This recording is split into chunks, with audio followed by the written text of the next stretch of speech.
કેમ છો વિદ્યાર્થી મિત્રો? બધા મજામાં? લાસ્ટ લેક્ચરની અંદર આપણે વિસ્ટન બ્રિજ વિશે ભણ્યા, શ્રેણી અને સમાંતરના દાખલાઓ થોડા જોયા. આજે આપણે ટેક્સ્ટ બુકના સ્વાધ્યાયના અમુક દાખલાઓની ચર્ચા કરવાની છે. તો શરૂઆત કરીએ ખૂબ જ એવા સહેલા દાખલાથી. સ્વાધ્યાયનો 2.6 નંબરનો દાખલો સ્વાધ્યાય લખેલું છે અહીંયા. દરેક 9 પાઇકોફેરાડે 9 પાઇકોફેરાડે કેપેસિટન્સ ધરાવતા 3 કેપેસિટરને શ્રેણીમાં જોડેલ છે. 3 કેપેસિટર આપ્યા છે અને ત્રણેયની વેલ્યુએશન સમાન કેટલી છે? 9 પાઇકોફેરાડે. તો આમ લખી નખાય C1 બરાબર C2 બરાબર C3 ઇઝ ઇક્વલ ટુ 9 પાઇકોફેરાડે શ્રેણીમાં જોડેલા છે. સંયોજનનું કુલ કેપેસિટન્સ કેટલું હશે? ઓકે, સૌથી પહેલો ક્વેશ્ચન, સંયોજનનું કુલ કેપેસિટન્સ અહીંયા એ કરીને આન્સરમાં લખીએ છીએ કે તંત્રનું કુલ કેપેસિટન્સ. શ્રેણી જોડાણનું સૂત્ર તમને ખબર જ છે, 1/c is equal two 1/c1 plus 1/c2 plus 1/c3. પણ જો ત્રણેયની વેલ્યુએશન સમાન હોય તો આને સિમ્પલી આમે લખી શકાય બેટા, C ઇક્વિવેલેન્ટ બરાબર C બાય N. ડાયરેક્ટ આવી રીતના લખી શકાય, સિમ્પલ. C એટલે કોઈ પણ એક કેપેસિટરનું કેપેસિટન્સ જે આપણે લઈ લઈએ છીએ 9. આ જવાબ છે પાઇકોફેરાડેમાં. ડિવાઈડ બાય N એટલે કેટલી સંખ્યા છે? સંખ્યા છે 3. તો ઇક્વિવેલેન્ટ તમને જવાબ મળી જાય 3 તેરી 9 ઉપરથી 3 પાઇકોફેરાડે. તો આ તંત્રનું કુલ અથવા તો સમતુલ્ય કેપેસિટન્સ મળી ગયું. બીજો પ્રશ્ન જોઈએ. આ સંયોજનને 120 વોલ્ટનો સપ્લાય, એટલે V વોલ્ટેજ આપ્યા છે તમને 120 વોલ્ટ ના સપ્લાય સાથે જોડવામાં આવે તો દરેક કેપેસિટરને સમાંતરમાં કેટલો વિદ્યુત સ્થિતિમાનનો તફાવત મળશે? દેશી ભાષામાં આ બે પ્લેટ વચ્ચેનો તફાવત, આ બે પ્લેટ વચ્ચેનો તફાવત અને આ બે પ્લેટ વચ્ચેનો વિદ્યુત સ્થિતિમાનનો તફાવત શોધવાનો છે. હવે તમે રકમ ઉપરથી એક વાત એમનો વિચારી શકો કે શું કે ત્રણેય જે કેપેસિટર છે તેનું કેપેસિટન્સ સમાન છે. ત્રણેય કેપેસિટરને એક જ વોલ્ટેજ પ્રાપ્તિ સ્થાન સાથે જોડેલા છે, બરાબર ને? તો આ ત્રણેયના છેડા વચ્ચેનો વિદ્યુત સ્થિતિમાનનો તફાવત કેવો આવે? 100% સમાન આવે. એટલે આમ લખી નાખાય V1 બરાબર V2 બરાબર V3 બરાબર V ડેશ થાય.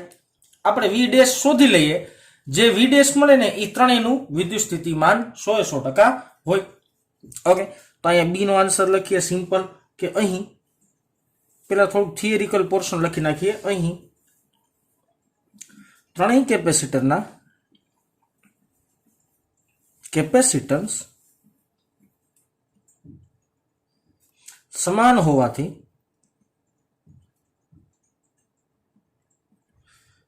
અહીં કેપેસિટન્સ સમાન હોવાથી શ્રેણી જોડાણમાં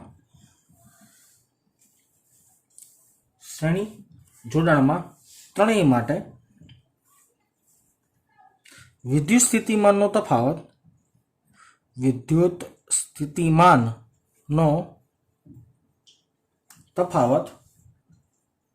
સમાન હશે. Common sense. ત્રણેય શ્રેણી જોડાણમાં છે તો ત્રણેય માટે વિદ્યુત સ્થિતિમાનનો તફાવત 100% સમાન હોય. તો આપણે simple calculation V is equal two V1 plus V2 plus V3.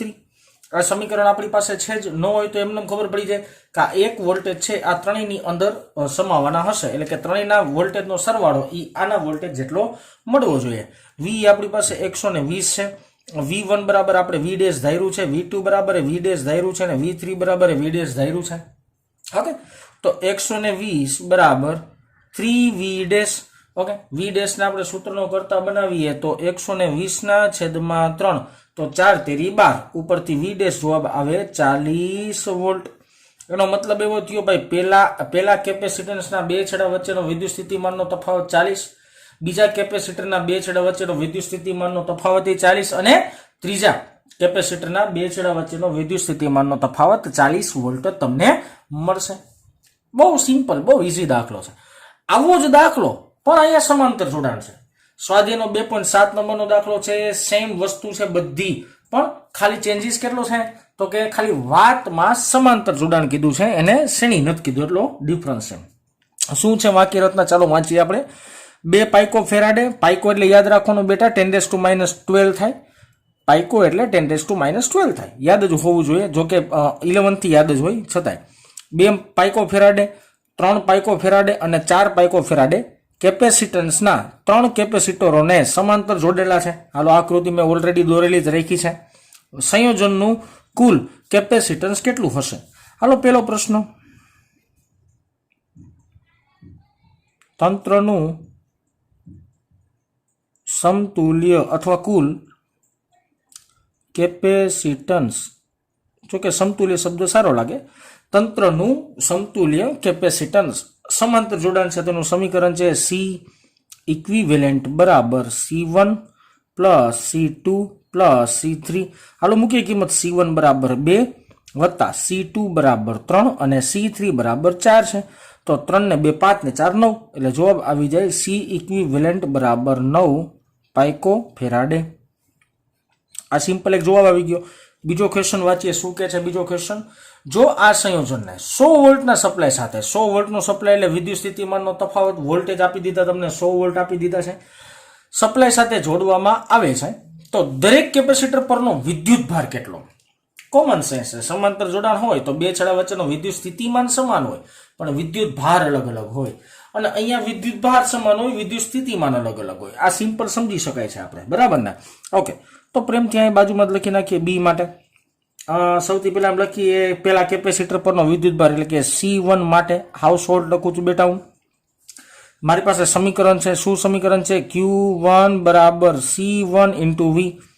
આ સમીકરણ યાદ છે ને, C is equal to Q by V પરથી મેં લખ્યું છે. બધી કિંમત છે, કિંમત મૂકી દો. C1 કેટલું છે? 2, પાઇકો છે 10⁻12, V કેટલું છે મારી પાસે? 100. ઓકે, 100 એટલે 10⁻2 સોરી 10⁻2 થાય. અહીંયા ચડાવો એટલે 10⁻10 એટલે જવાબ આવે 2 × 10⁻10 કુલંબ. આ મળ્યો Q1 વિદ્યુત ભાર, પેલા કેપેસિટર પરનો ચાર્જ. આવી રીતના આપણે ત્રણેયનો શોધશું. હવે લખીએ આપણે C2 માટે સમીકરણ સેમ. Q2 બરાબર C2 ઇન્ટુ V. C2 કેટલું છે બેટા? 3 × 10⁻12. V કેટલું છે? 100.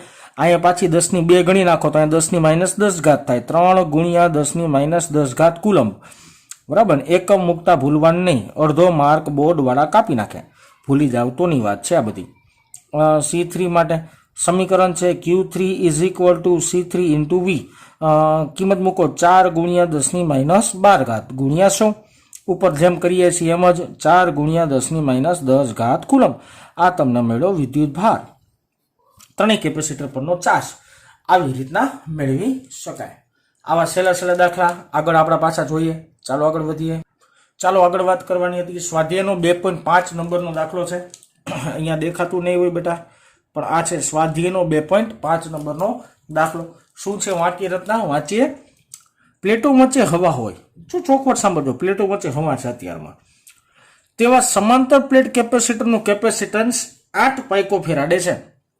પેલા વસ્તુ સમજાવું શું વાત છે. આ એક કેપેસિટર દોર લે, સિમ્પલ. આ કેપેસિટર એક લઈ લીધું, બરાબર. આ કેપેસિટરની પ્લેટનું ક્ષેત્રફળ A છે, ધારો કે માની લ્યો. રેડી? તેની બે પ્લેટ વચ્ચેનું અંતર આપણે D લેતા હતા, તો આ ધારો કે D છે એવું માની લ્યો. ઓકે, વચ્ચેનું જે માધ્યમ છે એ વચ્ચેનું માધ્યમ હવા, તમને રકમમાં કીધું છે. તો સમાંતર પ્લેટ કેપેસિટન્સનું કેપેસિટન્સ શોધવાનું સૂત્ર શું? C is equal two ε0A/D. આની વેલ્યુએશન તમને આપી છે 8 પાઇકો ફેરાડે. જો શબ્દને જ પકડવાના છે બેટા, દાખલા બહુ વિઝિટ છે, ખાલી શબ્દને જ પકડવાના છે. હું એમ કહીશ આ ચેપ્ટરના દાખલા તમને સૌથી વધારે ઇઝી પડશે. આની અંદર નંબર ઓફ ઇક્વેશન દાખલાના બહુ ઓછા આવે, એટલે બહુ સહેલું પડશે. રેડી? હવે બીજો કેસ જોજો. આ પેલો કેસ, આ પેલો કેસ સમજાઈ ગયો બધાને, બરાબર ને? હવે બીજો કેસ જો. જો પ્લેટ વચ્ચેનું અંતર અડધું કરવામાં આવે, એટલે જે નવું અંતર વિચારશું એ અડધું હોય છે, એટલે અડધું એટલે કેટલું? D/2. તેમની વચ્ચે અવકાશને ડાયઇલેક્ટ્રિક અચળાંક 6 એટલે કે K માધ્યમ ધરાવતા દ્રવ્ય વડે ભરી દેવામાં આવે તો તેનું કેપેસિટન્સ કેવું? વાક્યરચના વિચારીએ શું કહેવા માંગે છે. જોજો, આ એક કેપેસિટર લીધું, આનું ક્ષેત્રફળ એ જ છે, પણ બે પ્લેટ વચ્ચેનું જે અંતર છે ને એ D/2 કરી નાખ્યું. D/2 કરી નાખ્યું એટલે કે દેશી ભાષામાં આના કરતા અડધું કરી નાખ્યું, અને વચ્ચે કંઈક દ્રવ્ય ભરી નાખ્યું. જે દ્રવ્ય ભર્યો છે એના માટે કે ની વેલ્યુશન તમને આપ્યું છે 6 છે. રેડી? તો હવે આ કેપેસિટર બન્યું એનું કેપેસિટન્સ કેટલું ઈ મારે શોધવાનું છે. સિમ્પલ, બહુ સિમ્પલ છે. નવું કેપેસિટન્સ. જો આ જૂનું હતું, આ નવી વાત છે, બરાબર. નવા કેપેસિટન્સ આપણે ધારો કે સી ડેશ વડે દર્શાવીએ. એક કામ કરો, કઈક અલગ સંજ્ઞા આપીએ. સમીકરણ શું? તો કે આનું માધ્યમ ઈ એપ્સિલોન માધ્યમ છે, બરાબર. પછી આનું ક્ષેત્રફળ તો કે ઈ એ જેટલું છે છેદમાં બે પ્લેટ વચ્ચેનું અંતર તો કે હવે ઈ સાહેબ તમે d/2 કરી નાખ્યું. આ ઉપરનું જે સમીકરણ છે ને એની ઉપરથી આ બનાવ્યું, બરાબર ને? સમજાઈ જવું જોઈએ. હવે જોજો નિરાતે, છેદનો છેદ ક્યાં લખીએ ગઈ? છેદનો છેદ ક્યાં લખીએ ગઈ? અંશમાં લખીએ ગઈ. પણ એની પહેલા એક વસ્તુ યાદ કરો, જૂની બાબત છે, યાદ કરો. k = એપ્સિલોન ના છેદમાં એપ્સિલોન 0 કહી શકાય. યાદ આવે છે? જેને એપ્સિલોન r પણ કહેતા, બરાબર. આમાંથી ધારો કે એપ્સિલોન ને સૂત્ર કરતા બનાવો તો એપ્સિલોન 0 * k કહી શકાય. આ પેલા ચેપ્ટરમાં આવી ગયું બેટા. સાપેક્ષ પરમિટિવિટી કહેવાય. એપ્સિલોન ના છેદમાં એપ્સિલોન 0 ને સાપેક્ષ પરમિટિવિટી કહેવાય. સાપેક્ષ પરમિટિવિટી એટલે કે ડાયરેક્ટ રચના. રાઈટ ને? ઓકે, અહીંયા કિંમત મૂકી દો. છેદનો છેદ અંશમાં લઈ લો 2. એપ્સિલોન ની જગ્યાએ લખી નાખો k * એપ્સિલોન 0. a એમનેમ રહેશે અને છેદમાં d એમનેમ રહેશે.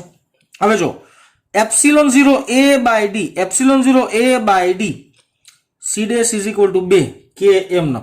એપ્સિલોન 0 a/d બરાબર તો c લખી શકાય. સમજાણું કે ન સમજાણું? આટલી વસ્તુ યાદ હોવી જોઈએ એટલે આ વસ્તુ થઈ જાય તૈયાર. રાખી કિંમત મૂકી દઈ 2, k એટલે 6, કેપેસિટન્સ છે 8 પાઇકો ફેરાડે. જો પાઇકો ફેરાડ મેં રાખી, ફેરવતો નથી. થઈ ગયું 6 × 12 અને 12 × 8 96 એટલે c' બરાબર બને 96 પાઇકો ફેરાડે. આ તમારો સિમ્પલ સાદો જવાબ આવી ગયો. રેડી?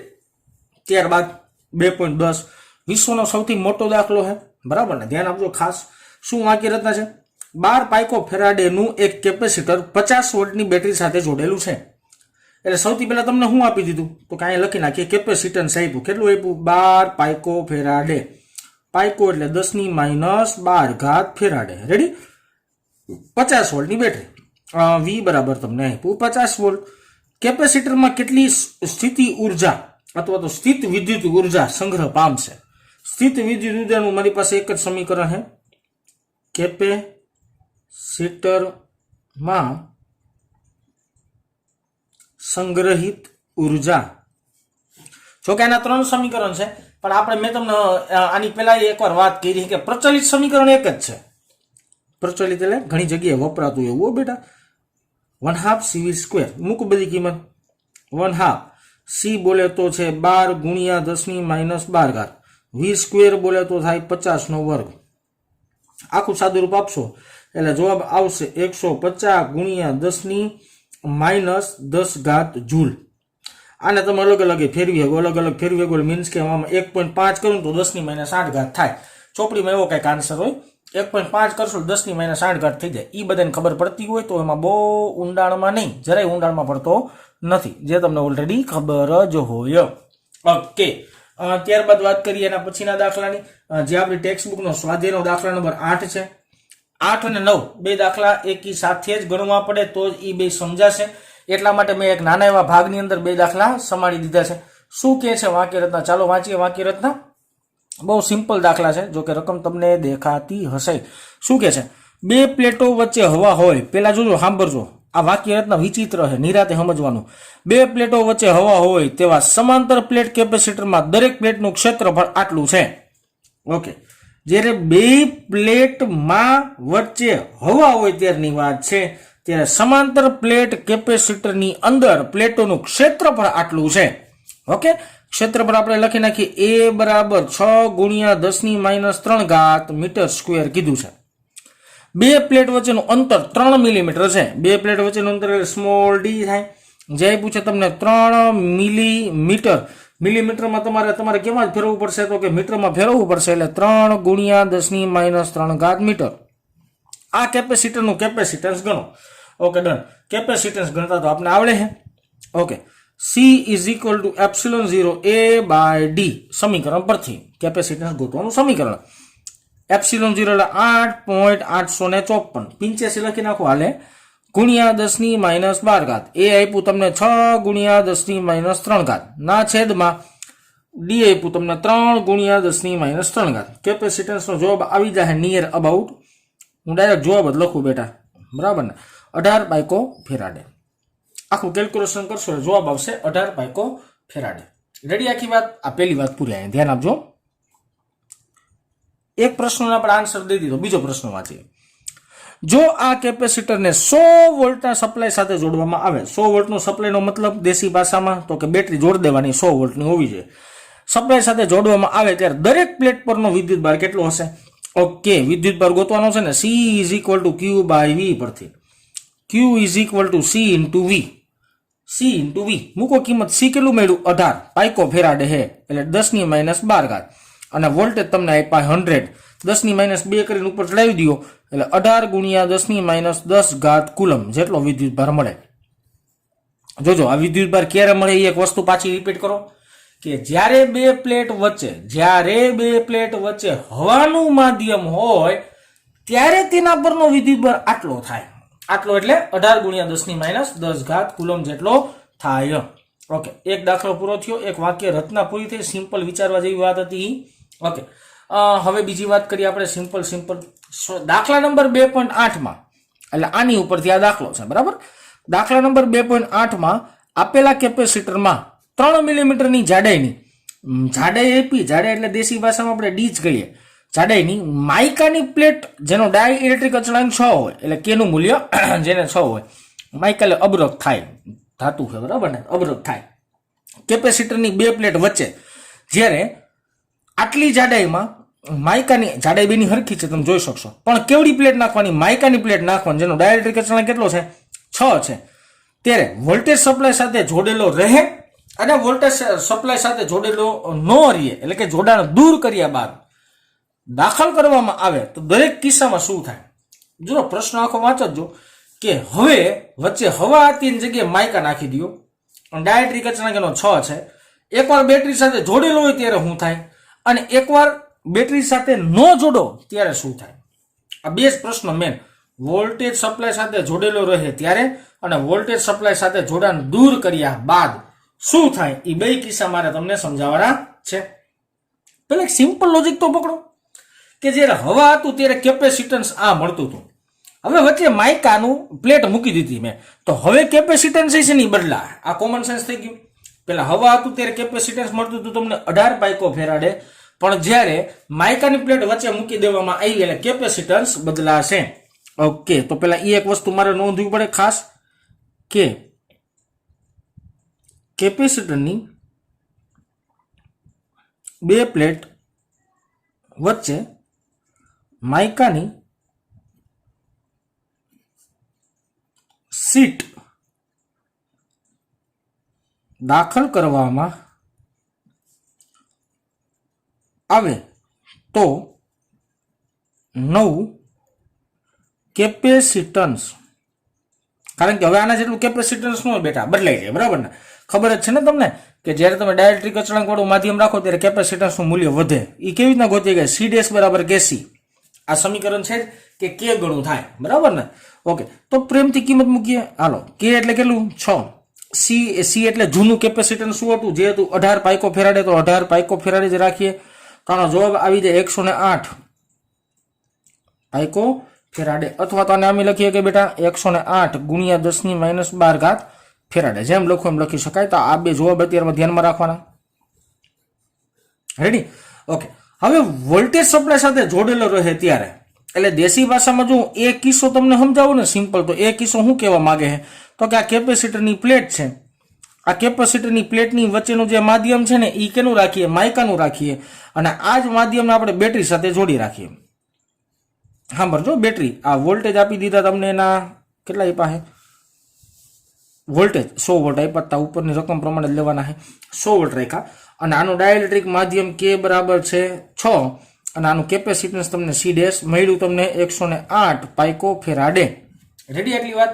ઓકે, જ્યારે તમે બેટરી સાથે જોડો ત્યારે શું થાય તો કે નિરાતે વિચારો. આ એક જ કેપેસિટર છે, એક મિનિટ, બધી પેન સાઈડમાં રાખો. આ એક જ કેપેસિટર છે, એને એક જ બેટરી સાથે જોડ્યું છે. એનો મતલબ એવો થયો ને કે આ બે પ્લેટ પરનો વિદ્યુત સ્થિતિમાન ઈ આ બે જેટલો, આ છેડાનો વોલ્ટેજ આના જેટલો, આ છેડાનો વોલ્ટેજ આના જેટલો. એનો મતલબ એવો થયો આ બે છેડા વચ્ચે વિદ્યુત સ્થિતિમાનનો તફાવત જો 100 વોલ્ટ જ થાય. આ તો આપણી કોમન સેન્સ થઈ ગઈ કે આ બે પ્લેટ વચ્ચેનો વિદ્યુત સ્થિતિમાન કેટલો મળતો તમને 100 વોલ્ટ જ મળતો હોય. એનો મતલબ એવો થયો કે પેલા કિસ્સાની અંદર V નું મૂલ્ય અચળ રહે, V નો બદલાય, પણ શું થશે તો કે Q બદલાય, એટલે Q ડેશ બદલાય. કોમન સેન્સ ને, હવાનું માધ્યમ અત્યારે વિદ્યુત ભાર આટલો હોય, હવે વચ્ચે માધ્યમ બદલાવી નાખ્યું એટલે આપણે Q ડેશ બદલાય, એટલે સોરી Q વિદ્યુત ભાર બદલાતો હશે. તો આ Q ડેશ કેટલો હોય ને આપણે શોધ નાખી. પહેલા તો Q ડેશ બરાબર C ડેશ ઇન્ટુ V. આ C ડેશ કેટલું છે મારી પાસે 108 પાઇકો ફેરાડે, એટલે 10⁻⁻12, અને V એટલે વોલ્ટેજ, વોલ્ટેજ આપ્યા 100, એટલે સિમ્પલ લોજિક મારો એટલે જવાબ આવી જાય 108 એને ગુણ્યા 10⁻10 ઘાત કુલંબ જેટલો વિદ્યુત ભાર આવ્યો. આ વિદ્યુત ભાર ક્યારે આવ્યો તો કે બેટરી સાથે જોડી રાખો ત્યારે આટલો વિદ્યુત ભાર સંગ્રહ પામતો હશે. રેડી? આ કોમન સેન્સ. આગળ વાત વિચારીએ શું કહે છે. વોલ્ટેજ સપ્લાયનું જોડાણ દૂર કરવામાં આવે. હવે આ બેટરીને એને કાઢી નાખવાની. હવે મને નિરાતે વાત વિચારજો, તમે જ્યારે બેટરીને કાઢી નાખો તો આની ઉપરનો ચાર્જ ન બદલાય, કારણ કે ચાર્જ એકવાર પ્રસ્થાપિત થઈ ગયો પછી કે ચાર્જ ભાગી નથી જવાનો. બહુ કન્ફ્યુઝન નથી થવાનું બેટા, બહુ સહેલી વાત છે કે તમે જ્યારે બેટરી જોડી ત્યારે ધીરે ધીરે આનો ચાર્જ હશે આની પર પ્રસ્થાપિત થાય. એટલે હવે આનો ચાર્જ હશે ને Q ડેશ છે. હવે બેટરીના સપ્લાય કાઢી નાખું તો આ જોડાણ તોડી નાખું તો શું થાય તો કે હવે આના પરનો વિદ્યુત ભાર તો એમનો જ રહે, વિદ્યુત ભાર કે ભાગી નથી જવાનો, પણ હવે બે છેડા વચ્ચેના વોલ્ટેજ બદલાઈ જાય. ઓકે, એટલે મતલબ એવો થયો બી પ્રશ્ન માટે તમે નિરાતે વિચારો બરાબર, ત્યારે શું થાય તો કે વોલ્ટેજ સપ્લાયનું, પેલા હું લખી દઉં, સપ્લાયને દૂર કરવામાં આવે ત્યારે Q નું મૂલ્ય અચળ રહે, Q નું મૂલ્ય અચળ રહે, એ બદલાશે નહીં, પરંતુ V ડેશ બદલાય. એટલે મારે V ડેશ શોધવું પડે. Q નું મૂલ્ય અચળ રહે, અચળ એટલે કેટલું હતું કે પેલા કેટલું હતું તો કે 18×10⁻10 આટલું અચળ રહે, પણ હવે શું બદલાય V ડેશ બદલાય. ઓકે સરસ, ચાલો તો V dash is equal to Q by C dash. આવું મારે સમીકરણ છે જ. હાલો Q એટલે Q એમને જ રાખવાનું. બેટા આ Q કા લખવું તો કે આમાં જેટલા વિદ્યુત ભાર હોય ને બરાબર ને એટલા જ વિદ્યુત ભાર આમાં ન હોય. આમાં જેટલા વિદ્યુત ભાર હતા ને બેટરી સાથે જોડેલું હતું ને ત્યારે આટલા વિદ્યુત ભાર હતા. હવે બેટરી તમે દૂર કરો તો વિદ્યુત ભારનું મૂલ્ય બદલાવાનું ન હોય, એટલું જ રહેવાનું હોય. ઓકે, C ડેશ બરાબર આપણે ડાયરેક્ટ લખીએ કે આપણી પાસે કિંમત છે જ 108, અથવા તો C ડેશ એમને રાખો ને 2 વાર લખી નાખવાનો, એકવાર ભૂસી નાખો કાંઈ વાંધો નહીં. Q બરાબર કિંમત શું છે તો ઉપર મળી 18×10⁻10 ઘાત ના છેદમાં C ડેશ મારી પાસે કેટલું છે તો કે 108×10⁻12 ઘાત, અને આખે આખો જવાબ આવશે 16.6.